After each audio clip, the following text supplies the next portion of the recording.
Well, I must say, Simon Gertsen, Tim Willoughby here, and I'm super excited to say that with 5 rounds of this Pro Tour left to go before we hit our top 8, it's all standard all the way. And, well, as much as we were talking about Teemo Energy being the big deck of the tournament, there have been a number of other decks that have been performing rather well, and we're going to get a chance to see some of them in our feature match area right now as we head down for round 12 of Pro Tour Ixalan.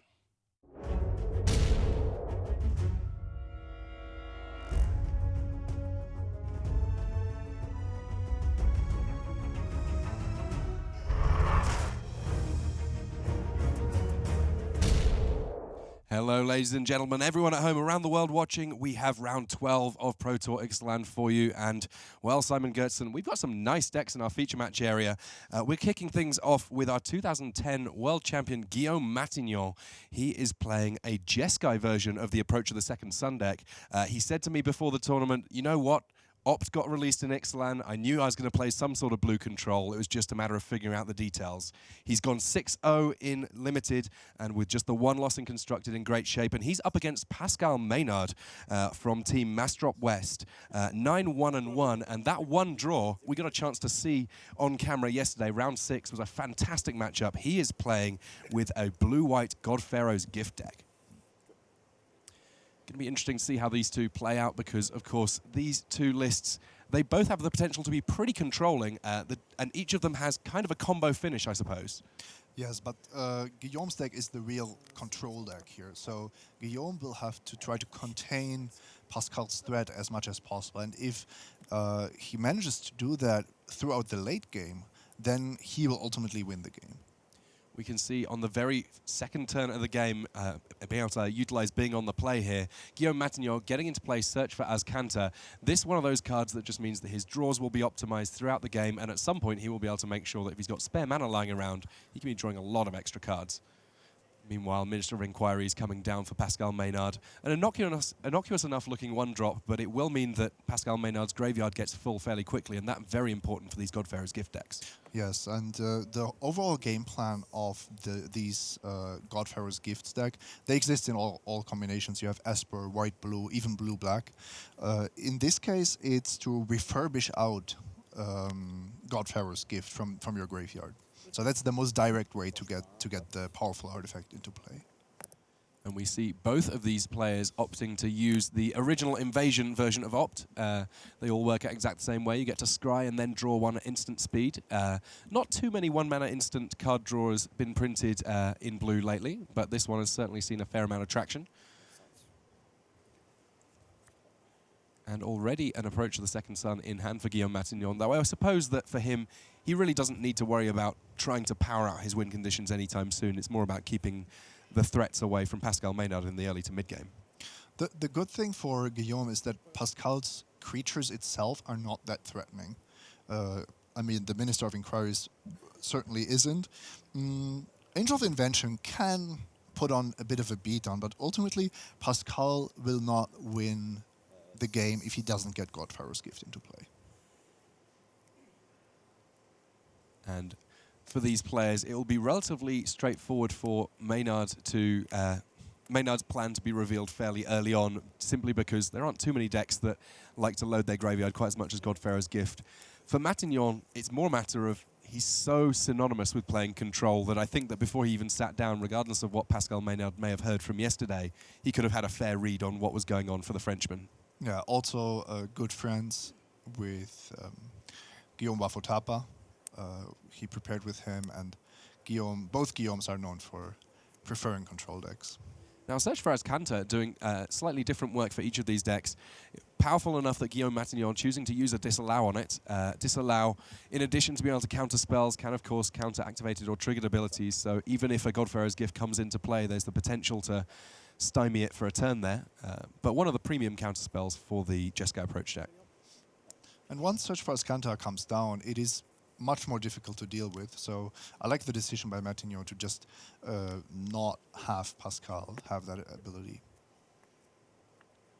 We can see there that Matignon, he has largely used up his cards early game. He's going to have to lean on that Search for Azcanta transforming sometime relatively soon if he wants to get back up on cards here. Meanwhile, Pascal Maynard in addition to having 5 cards in hand, he's got some pretty important cards in the graveyard. Sacred Cat can come back at some point, and with Refurbish, at some point, all sorts of things can become potent threats from the graveyard, and that graveyard filling up even more now as we see some strategic planning, putting still more cards into the graveyard for Maynard. Yeah, now there's an Angel of Invention, but I don't see Godfarer's Gift yet, and that's the card that he really wants to refurbish out of his graveyard. Yeah, Godfarer's Gift currently languishing in hand for Pascal Maynard. There are various ways of being able to get it out of your hand and discard it away, but for now, it is sat there, and I don't think that Maynard really is looking to get up to 7 mana to cast it here. No, absolutely not. Sacred Cat coming along from the graveyard, just getting something going here, makes sense. The Zombie Cat, 1/1 with lifelink. And Matignon now transforming his Search for Azcanta. He will be able to, if he has turns where he's not doing too much with his mana, activate Azcanta in order to be able to get hold of cards from the graveyard. But we see the Embalm ability there just being highlighted. One of the interesting things about that one is it is a way of getting creatures into play for Pascal Maynard that does not have to worry about counter magic. I wanted to talk about counter magic because Pascal Maynard is playing a blue deck, but because he is so focused on his combo and enabling his combo, he doesn't have any way to stop Approach of the Second Sun from Guillaume. So if Guillaume casts that second copy of Approach of the Second Sun, he will win the game, at least in game 1. And actually, talking to Guillaume earlier on today, he said that one of the challenges that he faced with building a good Approach of the Second Sun deck was he felt like it was relatively easy to have the best deck in game 1, but that so many decks in the format have access to things like Negate out of the sideboard that he wasn't confident that Approach of the Second Sun would be good enough in games 2 or 3. So he was really looking for an additional color in order to give him a few extra options for winning the game. He tried out black. Ultimately, he found red to be a better home for him. No. Pascal has 2 Negate in his sideboard, but so does Guillaume Matignon. So they will have more access to counter magic to permission if they want to. Angel of Invention coming down here for Pascal Maynard, and that one that potentially is one that Guillaume Matignon would have liked to have stopped. I don't think he's necessarily got all of the tools that he may need to do so. 2/1 flyer on its own with Vigilance and Lifelink, but Fabricate 2 and that ability to give creatures +1/+1 on your battlefield means that it's one of the ways that the Godfarer's Gift deck very quickly turns the corner.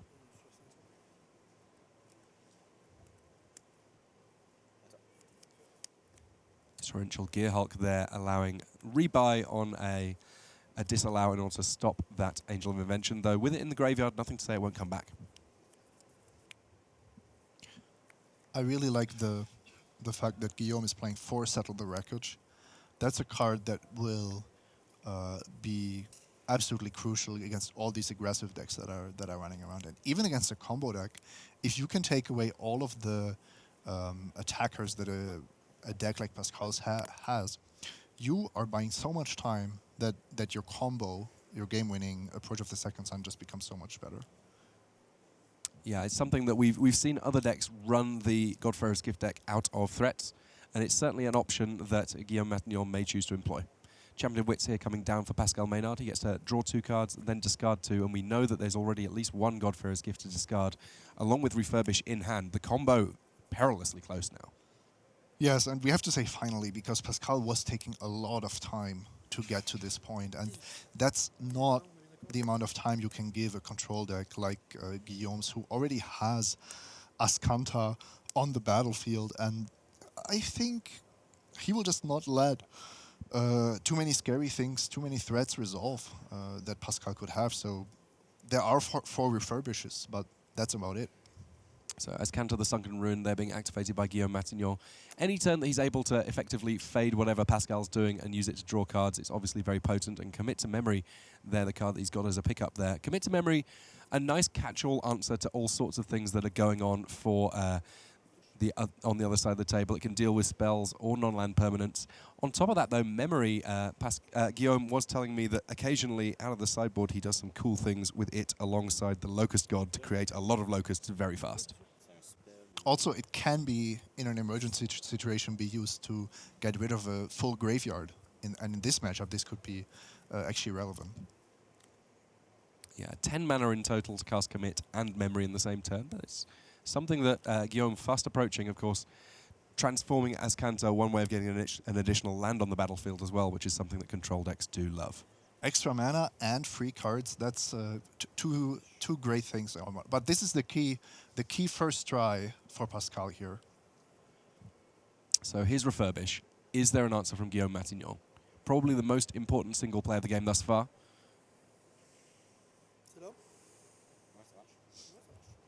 And that's pretty crazy. Guillaume had such an advantage, but he used his disallow, so he was not able to stop Refurbish. Well, I guess that if you're looking for somewhere to put that Godfarer's Gift, using Commit to put its second card down once it gets into play, but before the combat step, kind of a nice answer. And these players talking away to each other in French. Guillaume Matignon from France, Pascal Maynard, Canadian. And here's another disallow off the top thanks to Azcanta the Sunken Ruin. Azcanta the Sunken Ruin is just, it's basically the poster child of what every control deck wants at every stage in the game. It improves your draws early on, at some point it ramps you, and then it gets you more spells. It's just an incredibly powerful card. And meanwhile, this Torrential Gearhulk still chipping in here and forcing Pascal Maynard to kind of play a little bit of a defensive plan while still attempting to assemble his combo. And now he has enough mana that he's able to simply cast Godfarer's Gift from hand. He even has that one extra mana to play around Censor. So that's kind of a nice little bonus here, waiting until you have 8 mana to try to cast Godfarer's Gift. And now Pascal did know that there was a disallow coming, and he simply lets that Godfarer's Gift go to the graveyard.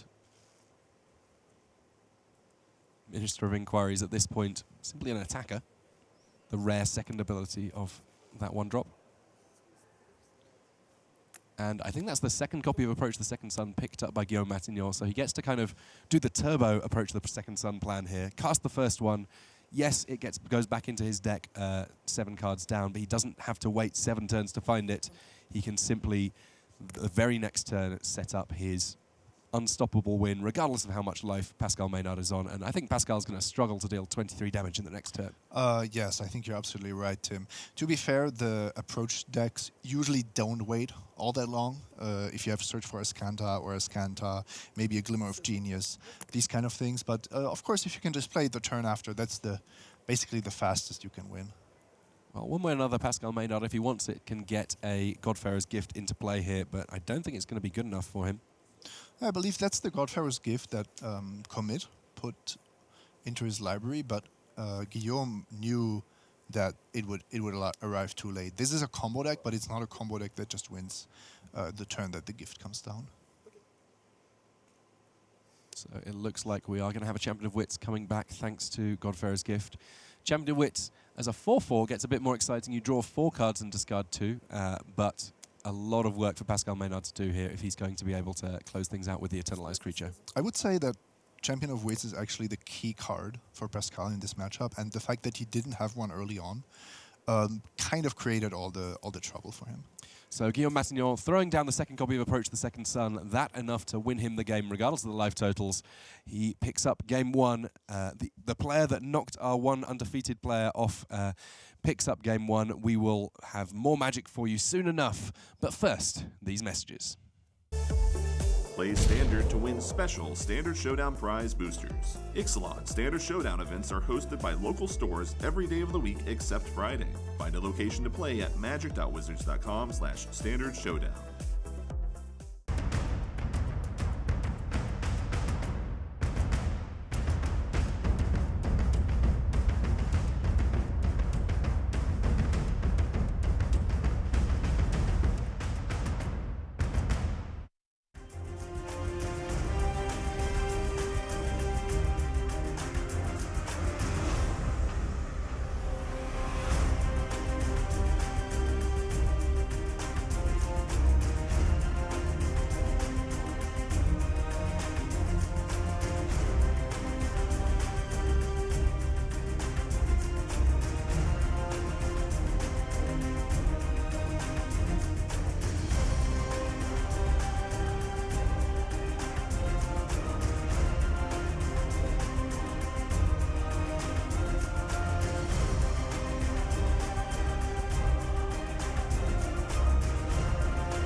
Hello and welcome back to this round 12 here at Pro Tour Ixalan. I'm Tim Willoughby, joined by Pro Tour champion Simon Goetzen, and we're going to get a chance to have a little bit of a look in on one of our other matches while Guillaume Matignon and Pascal Maynard shuffle things up. We're going to get a chance to see Martin Dang and Piotr Glogowski.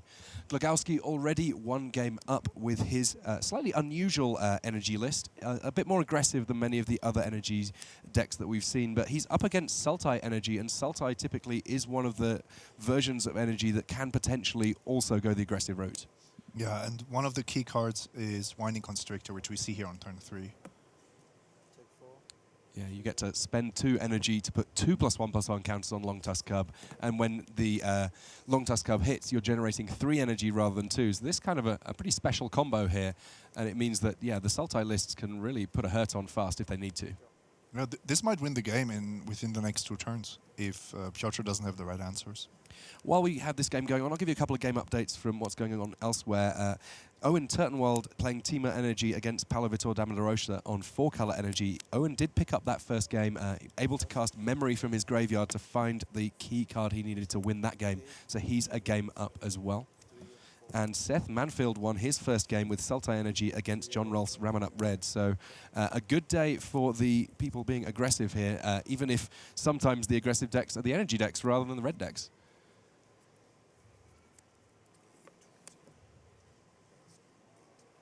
An absolute beating being applied here by Martin Dang. 1 Long Tusk Cub, 1 Winding Constrictor, enough to make life very, very different for Glogowski here. Servant of the Conduit may just be a speed bump for this gigantic cub at this point. Yeah, that's the only non-land permanent that Piotr has played, and he's on 8 life already, facing lethal.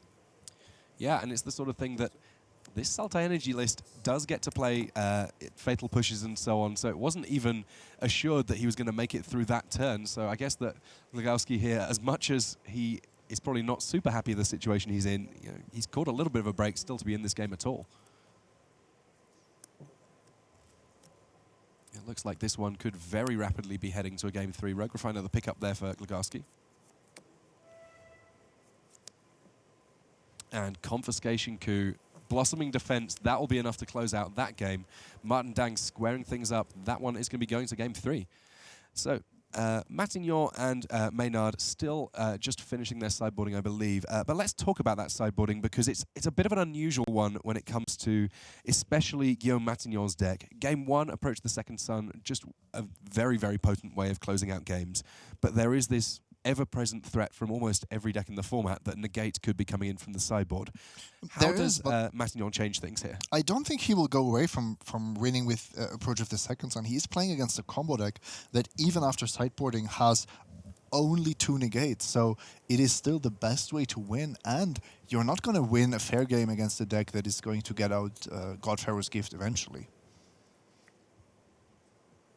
So Pascal Maynard here being able to get things going to start with, and well, sometimes you just need to get that God Pharaoh's Gift in the graveyard as soon as possible, and Pascal Maynard achieving it with a plum there in the early stages of this game. Yeah, we might see Pascal just try to refurbish the gift on turn 4. Yeah, and sometimes that will do it.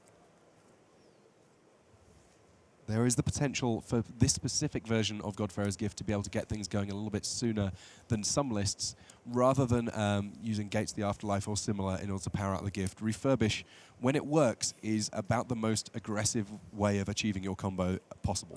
Exactly, and now that we know that Pascal basically is ready to refurbish the God Pharaoh's Gift and to put more cards into his own library, it becomes super important for Guillaume to have permission on turn 3, to be able to just stop things before they get out of hand. So there's a key opt coming from Guillaume Matignon. You can see him there carefully considering what he wants going on with this scry here. Draws his card. And just cycles a sensor, recognizes that might just not be good enough here. Needs to hit his land drops. All right, 3 mana achieved, and it looks like we do have a disallow and indeed another copy of Censor in hand for Matignon. So he may be able to get himself out of this situation, because I don't think that if you're Maynard, you can really afford to hang around too much on casting your key refurbish here. No, you can, depending on your hand, you can play around Sensor, but one of them is already in the graveyard, and Pascal doesn't have too many lands. In fact, he just top-decked Glacial Fortress. Otherwise, he wouldn't even have been able to cast a 4-drop.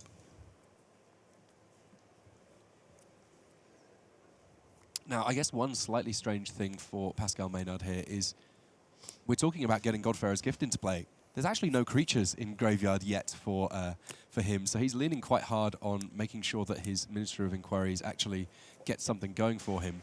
Hostile Desert, though, in play is kind of an interesting one, that it essentially means that he can create this attacking plan if he really wants to, just by the virtue of the fact that he's getting lands in the graveyard with his milling effects just as much as he is spells. Small detail this turn, by the way, Glacial Fortress did not come into play untapped. Pascal had 3 non-basic lands, none of them was a plains or an island, so he didn't even have the choice to cast Refurbish, which we will now see. So Baral, Chief of Compliance in play, that meaning that firstly, disallow costing 1 less. Secondly, it means that when Guillaume Matignon casts his great piece of counter magic on that Refurbish, he also gets to draw and then discard a card, what we sometimes call looting. This is a control player's dream. This is tremendous, and Baral from the sideboard, it's good in Modern, but bringing it in this matchup is really nice, because you know that permission wars are kind of how this matchup will be won. Even gets to have a cheeky hit into the red zone with his Legendary Wizard. I love it. I want to get back, Tim, to the comment you made about getting Godpharaoh's Gift into play and how important it is if you don't have creatures in your graveyard. The thing is, Guillaume is almost unable to stop a Godpharaoh's Gift once it's in play. He has a few cards, but it's not really what his game plan is about. And Pascal, once he has the gift, can just deploy creature after creature after creature, and each one of them is a huge threat. So Godpharaoh's Gift is super scary for any control deck, even with 0 creatures in the graveyard. Guillaume Matignon, though, he has successfully stopped 2 copies of Refurbish now, and with Glimmer of Genius, this is kind of where the control deck turns a corner, because it is quite possible that you can run out of answers for a control list if you're going 1-for-1 with every card that you play. This way, he gets up on cards, and it makes life so much more difficult for Maynard. A 3rd copy of Refurbish meets another copy of Disallow, and this is just a gigantic problem for Maynard, and you can see the advantage bar moving in favor of Jeskai Approach. Yes, Matignon has not won the game yet. He's not actually sort of deployed any real kind of end game, but he has stopped so many threats from Pascal Maynard early on in this game, and we know that the mid to late game is where these control decks shine. He also has twice as much mana in play. He has a Baral that's helping him cycle through his deck. Basically, he has everything going for him. The one thing to turn this around for Pascal would be to finally resolve a Refurbish. I mean, as things stand, we're actually looking at Maynard's hand, and he's got lots of copies of Angel of Invention in hand. That one will, of course, be a lovely way of making sure that he can start attacking if he can hit 5 mana. But right now, even that seems to be a bit of a challenge for him. So, control decks have not been the most popular this weekend. And that's actually a reason why Godpharaoh's Gift decks and also the Anointed Procession decks became more popular. But if you look at this matchup, it's just really difficult to play a deck with 4 threats against Jeskai Approach or blue-black control, because it's so easy to counter the key cards that prevent you from assembling the combo. So Charter Course, a pretty good play from Pascal Maynard. It lets him draw cards, it lets him get cards into the graveyard, which is so frequently where he wants them. Meanwhile, Guillaume Matignon is just playing on a different level here. He's got Torrential Gearhulk in play. He gets to play another copy of Glimmer of Genius, and now he does have a win condition on the battlefield, and I'm sure that he also has the means to protect it. This is a good feeling. You know, you're on 17, you're up a game, you're 10-1 at the Pro Tour, and you're basically getting a match win where you don't have to work so hard. You have time to relax afterwards, and you didn't have to play your heart out like we saw PV and Gabriel Nassif do. Palavitor Damaros, of course, in the feature match area playing against Owen Turtenwald. Not an easy matchup for him. But yes, Guillaume Matignon, he's won a World Championship playing control before. This is very much his comfort zone, and that's before you even look at the quality of his board and the cards in hand. Another copy of Refurbish. This the 4th Refurbish coming, and yet another disallow from Guillaume Matignon. That's 4 Refurbishes in the graveyard. Not one has resolved. I mean, it's worth noting that there's not so many other cards in Matignon's hand at this point that are powerful, but at this point, he's not got very much work left to do in order to close this game out. He's actually winning in 2 turns through attacks. He doesn't even need Approach of the Second Son. Who knows? Maybe he did sideboard them out. Well, Maynard is going to have to hope that whatever he casts is good enough, but we know that at least there is a commit to memory. And I think there's actually another copy of Torrential Gearhulk that Guillaume Matignon has just picked up. And that's enough for the handshake. Guillaume Matignon, relatively straightforward. 2 on the bounce, takes it down, advancing to 11-1.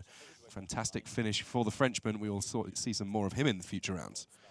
We're going to get a chance to jump across to one of our other matches now. And, well, we mentioned how tough the matchup could be for both Paulo Vitor Damarosa and Owen Turtenwald, 2 of the best players in the game right now. And they are playing not a perfect mirror, but they're each working with energy. And Timo is the base on Paulo Vitor Damarosa's side of things. There's also a little bit of black mana going on. But we see here that, well, it's all about Planeswalkers in terms of the biggest threats that are on the battlefield right now. Copies of Chandra on both sides of the battlefield and loyalty ticking up. The main difference in this matchup is that Team Channel Fireball, so Paulo Vitor Damarosa, they chose to go with black again, so the Scarab God, 2 copies, and Vraska Relic Seeker, both in the main deck. Whereas Owen Turtenwald, maybe unsurprisingly, the Peach Garden Oath and Ultimate Guard Pro team, they stuck to their guns. I mean, Huey won the World Championships with straight-up teamer. That's what they're playing. So we will see which Chandra ultimately works out best. Vizier of Many Faces getting killed off at least the first time, relatively straightforwardly with Harness Lightning. A lot of energy for both of these players at this point, meaning that Harness Lightning, pretty much a straightforward removal spell. Rogue Refiner attacking Chandra there.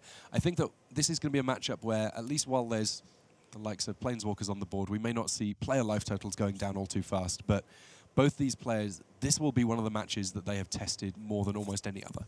Yes, absolutely. And you see another key card here, because we are in post-boarded games, which is Vizier of Many Faces, that serves a similar role to, let's say, Conversation Coup, in the sense that it does give you more game against powerful cards like the Scarab God. Yeah, Embalmed, of course, coming into play as a white zombie version of its former self. And in this case, it looks like it's another Bristling Hydra, which is going to make it really fiddly for Paulo Vitor Damarosa to deal with the creatures on the battlefield for Turtenwald. The best that he can do is potentially bring back his own Vizier and make a copy for himself. And you will almost always find good targets to copy in this matchup. Yeah, every creature, almost every card in this matchup is value of some description. Just the lands on the other side of things there. Scarab God coming into play for Paulo Vitor Damarosa. This, the hallmark card of the 4-color energy decks, the reason that you really want black mana in addition to all the other colors that you have going on. If it manages to stay in play for more than a turn or two, it gets to generate just an absurd amount of advantage. It's just going to be a matter of whether or not Owen Turtenwald has a way of dealing with it. And that's kind of the key turn where Owen has maybe the chance to still overwhelm Paulo, but then if the game goes longer, he will get buried in card advantage. Well, it looks like at the moment, Turtenwald, not too much going on. He's going to be relying pretty heavily on the top of his deck, or maybe the top 8 cards of his deck if he decides that he looks to use memory in his graveyard. That is a play that we heard about him doing in the last game, ultimately finding the cards that he needed to already be 1 game up in this match of 2 absolute titans of the game. Shuffling graveyards has the added benefit of making the Scarab God a bit weaker. Yeah, that Bristling Hydra getting to be a 4/4 zombie. A slight upgrade in terms of its power and toughness, which is impressive considering its size to begin with. Something I want to mention is that PV has 3 forests, 2 mountains on the battlefield. He cast a blue-black card with a basic island and a basic swamp. And for the activated ability, he had to use 2 ether hubs. That shows you how well this mana base is working, but also how tight things are if you really want to go the 4-color version. I mean, it's really interesting to me that for the energy shell, because you have Seventh the Conduit, because you have Ether Hub, there is a fairly strong temptation to start playing with the mana and seeing if you can splash different cards. I think that it says something to me that Team Ultimate Guard Pro Team, they actually did say 3 colors is enough for us. We don't want to make life even more complicated on the mana. And I presume that mana must have been one of the big concerns for them when they were deciding whether or not the Scarab God was going to work for them. Now the big question is if Owen managed to find something that he can cast this turn to influence the board. For example, let's say Vizier of Many Faces, or Glory Bringer is not even good enough, I think. Maybe Confiscation Coup with the help of Chandra. Well, Chandra on Chandra Violence does end up favouring Owen Turnwald here, using the plus ability to deal 2 damage to the Planeswalker on the other side of the battlefield. At least for now, he has a board advantage, though one must assume that that's not going to last all too long in the face of the Scarab God. No, I can't believe that Owen can be happy if he has to pass the turn, having given Paulo a new hand and an active Scarab God. Attune with Ether. Now, if there had been the likes of a Harness Lightning here, even putting the Scarab God out of play for a turn would have been kind of something that you would be looking to do here. Ultimately, Owen Turnwald, though, it looks like he likely is going to have to pass things back here. 14 energy, that's not nothing. Something that would have been beautiful would have been removal on the Scarab God and then the commit to memory, the memory from the graveyard. But Owen's hand was empty when he cast the memory. Yeah, commit to memory, a card that a lot of the time people don't want to commit to casting the second half of it because it does give your opponent 7 cards. But in this matchup, it actually seems like both sides of the card are quite strong. Palavitor Damadorosa here. It doesn't matter that he doesn't have quite as many permanents in play right now, at least non-lands, because we know that that's going to change soon enough. Look at all those cards in hand. Vraska, Relic Seeker, another payoff for being 4-color, and one that we've only really seen employed in this exact tournament. It's kind of gradually become part of the 4-color energy lists, and it means that you have additional answers to all sorts of different threats and another way of generating incremental advantage turn after turn. The plan of Owen is effectively to weaken the Scarab God by emptying the graveyards, which he did.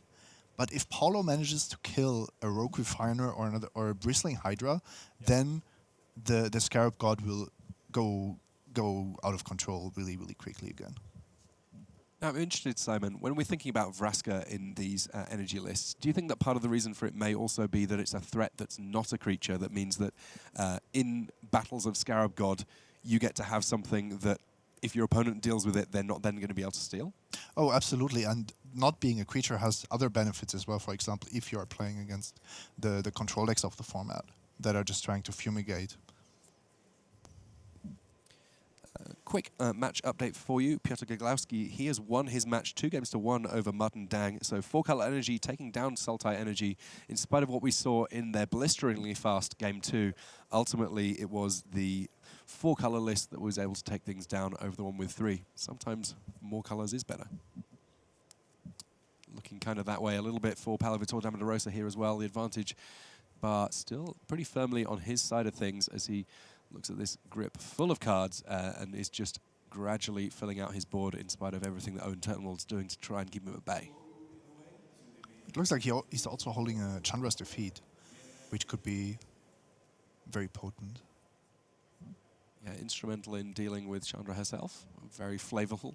And Wella Virtuoso coming down with, well, I mean, each of these players has a mountain of energy at this point, but with 11 energy, that means that Palavitor Damadorosa can threaten a bunch of flying creatures, and at the moment, that's one of the things that Owen Turnwald is a little bit weak to. Yeah, evasion is something that the Temur energy deck lacks for all it has going for it. If you don't draw your Wella Virtuosos, then flying creatures can be a problem. Well, that energy count just keeps on ticking up for Turnwald. He's gaining another 2 with Attune with Ether here. And at this point in the game, is Attune with Ether essentially Owen Turnwald's way of gradually fixing his draws more than anything? Yeah, it does thin out his deck a little bit. That's not the main reason, but you do get 2 energy, and you want to continuously develop your mana base anyway. Looks like Paulo is waiting on the Chandra's defeat, which is kind of surprising. And I guess that the things that Chandra's doing this turn maybe don't look too scary, though it may simply be that flipping the top card of your deck and having an additional draw, essentially, is still fairly good for Turtenwald here.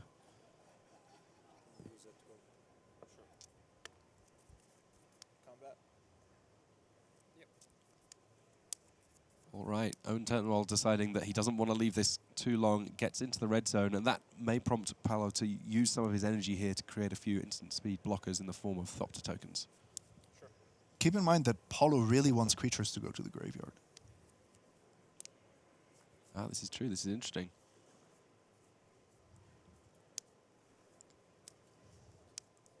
Even if it's just a Rogue Refiner. Yeah, I mean, Rogue Refiner combined with the Scarab God is additional energy, additional cards, and another zombie in play. That means that the Scarab God's abilities will kick off all the more. Yes. And here's that Chandra's defeat. Doing it in combat so that there's not going to be the potential for more abilities being used by Owen.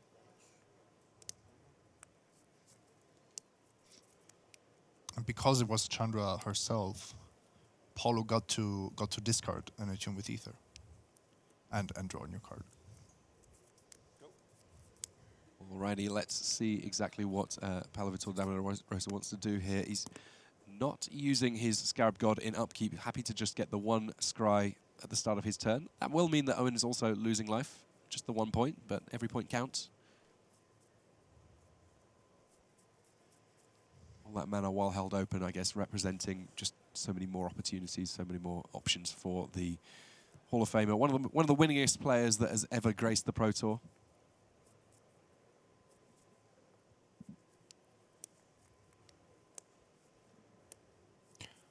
"13 minutes left, and if Paulo wins this game, then these 2 players will have to play rather quickly to finish the match.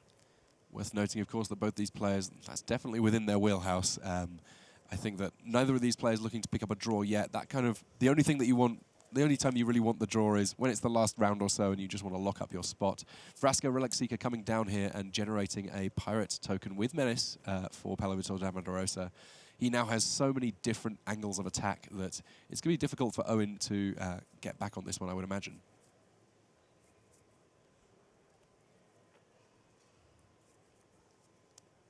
There's removal just kind of sat on the battlefield in Vraska's second ability.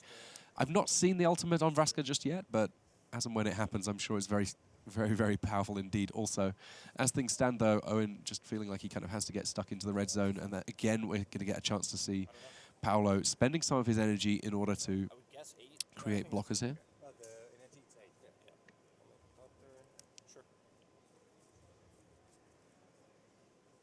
And this, the power of Wella Virtuoso.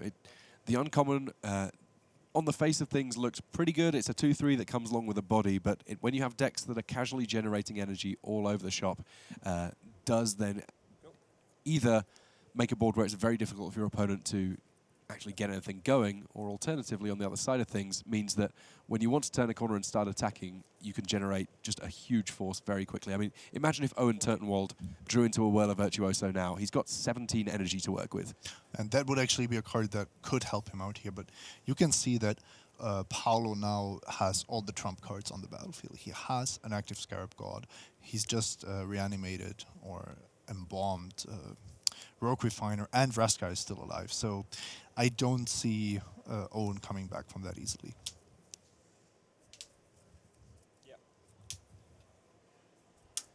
Yeah, Damarosa, at this point, it doesn't even matter what's in his hand so much as everything that he's got going on elsewhere. But, you know, just in case he wanted more, he does have a backup Scarab God and a couple of copies of Harness Lightning if something untoward were to go on. In the meantime, though, he's just content to build up this board. 10 minutes left on the clock, looking to close this game out in decisive fashion relatively soon. And we might see a -10 on Vraska. I would certainly be down for that. Not saying it's necessary, but it would be probably the fastest way to close out the game. But Owen has found an even faster way. Yeah, it turns out that conceding pretty much the quickest way for any game to end. We are going to see a game 3 between Paolo Vitor, Damarosa, and Owen Turnwald. Still a little bit of magic going on elsewhere in our feature match area. We've already got our result, of course, from Martin Dang and Piotr Glagowski, that one going in Glagowski's favour. We can get a chance to see a little bit, though, of Seth Manfield, a former world champion, up against John Rolfe on our back table, though. Sultai Energy against Ramanap Red. These guys, they're in their game 3, and well, there's only one creature on the battlefield, but it is a god, Hazaret, getting to get stuck in for John Rolfe. Yes, John Rolfe only has lands to work with in his hand, but you know what? He can discard one to deal damage. If he puts it into play, that means his Ramanap Ruins are that much easier to activate. And right now, Seth Manfield doesn't seem to have too much going on either. Yeah, John also can just play a land. There's nothing wrong with going up to 6 lands when you have an active Hazaret and all these Ramanap Ruins in play. Tapping 3, though, looks like he might be considering a shock to the dome here. Looks like the early game was characterized by a fair amount of removal from Rolfe on the various creature threats of Seth Manfield. And Manfield here taking a hit from the ability of Hazaret, but then has a great answer to the god in the form of Vraska's Defeat.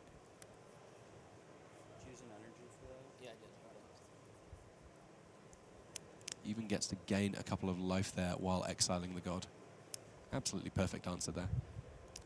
And that's the sort of card that your 4-color energy lists maybe can't find the appropriate mana to be able to cast, whereas a Sultai energy list is much more able to do so. And you can already see that this Sultai energy list has a better time dealing with Hazaret than the Temur energy. So Vraska's Contempt was a really clean way of getting rid of Hazaret, bolstering Seth's life total, and I think he's now really far ahead here. Yeah, I mean, with Deathscourge Scavenger in play as well, he was able to gain a little bit more life, and it's a creature that, you know, it's going to be able to continue to generate advantage with each attack step from now on, assuming it can make it through these early stages.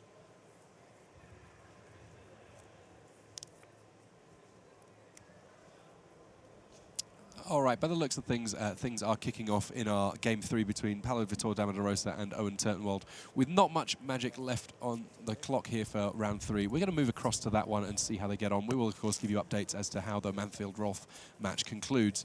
But I'm kind of excited to see 2 Hall of Famers playing top speed, top level Magic in our feature match area. So Damarosa, Turnwald, 1 game left here in this round 12 for them. Let's see how it plays out.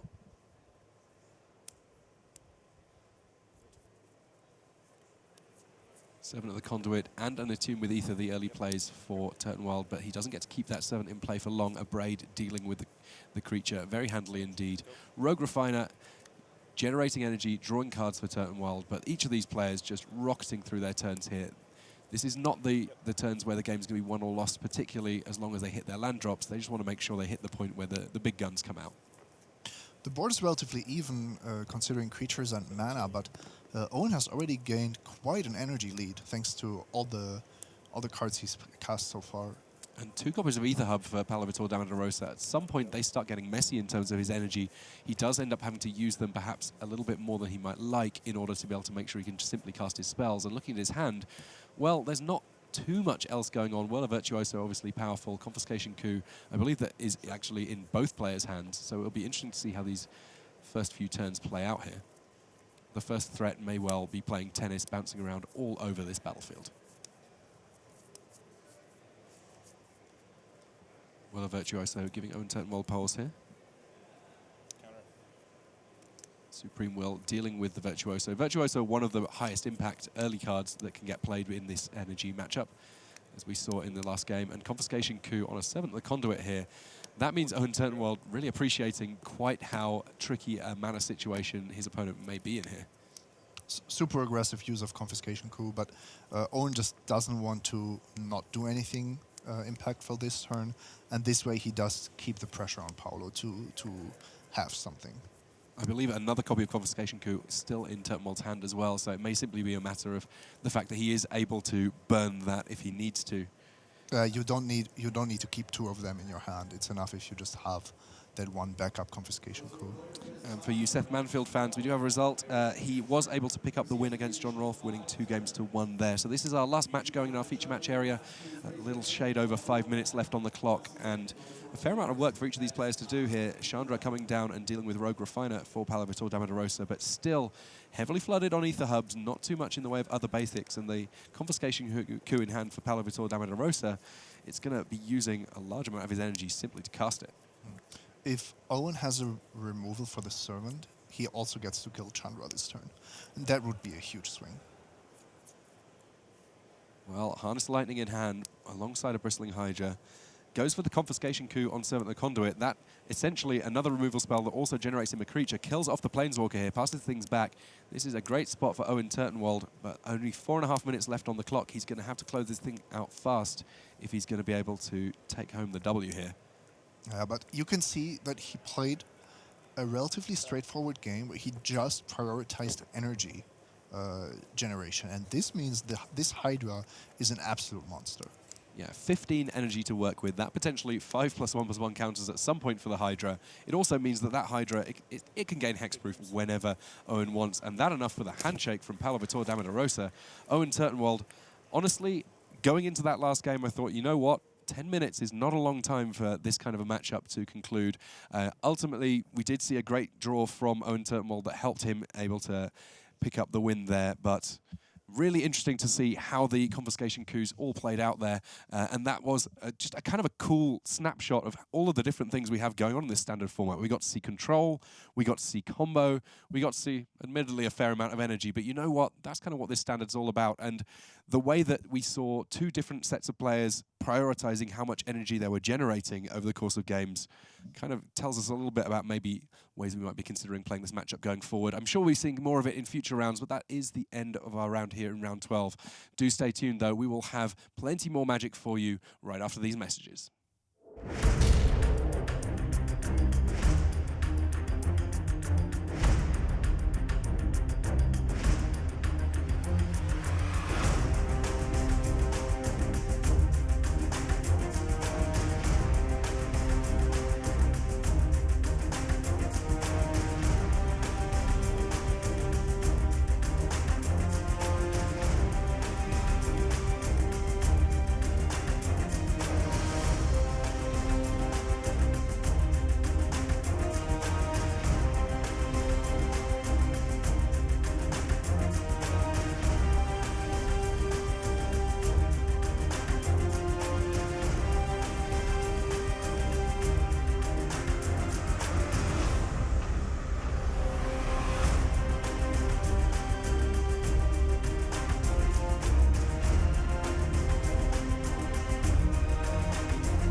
Hello everyone, welcome back to the desk. Now, I tell you what, we're back in standard, so you're looking for the best matchups. I tell you, it is a minefield out there. I'll tell you what else, it's a manfield out there.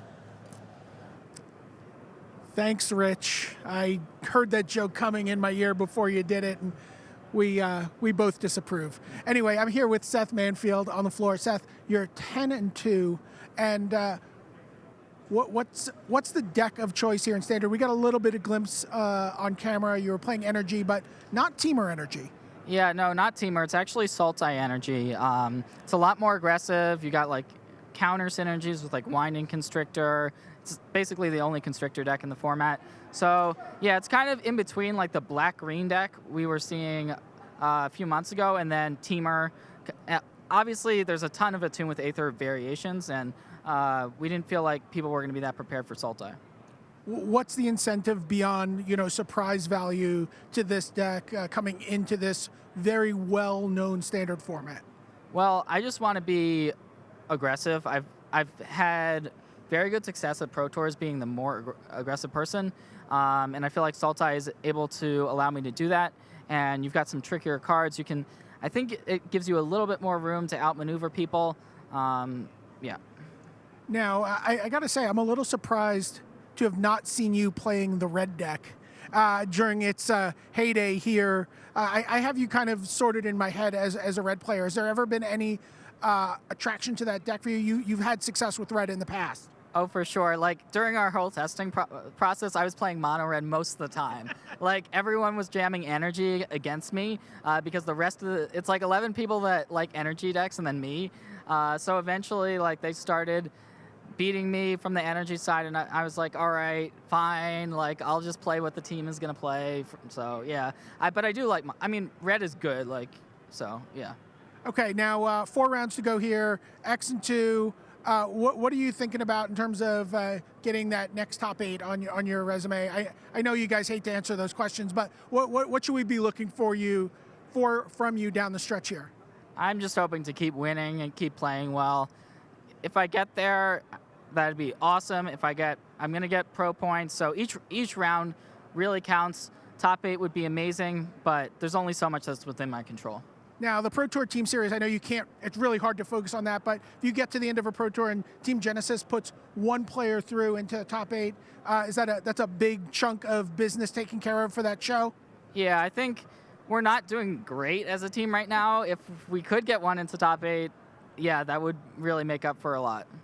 All right, Seth Manfield, 4 rounds to go here. Sultai Energy, sending it back to you guys at the news desk. Thanks very much to Brian David Marshall. 10-2 Seth Manfield, also 10-2 Jeffrey Peaker.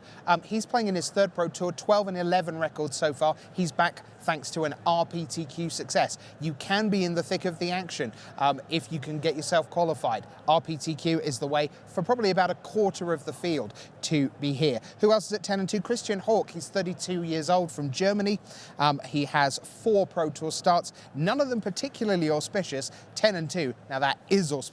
Great start for him. 4 rounds to go, and we'll see whether he can make it to the top 8. Owen Turtenwide, you've seen, go to 10-2 over Paulowida Dama-Rosa. And also from Poland, Piotr Glagowski is 10-2. Well, if he's going to make the top 8, he will have to do it with this standard deck.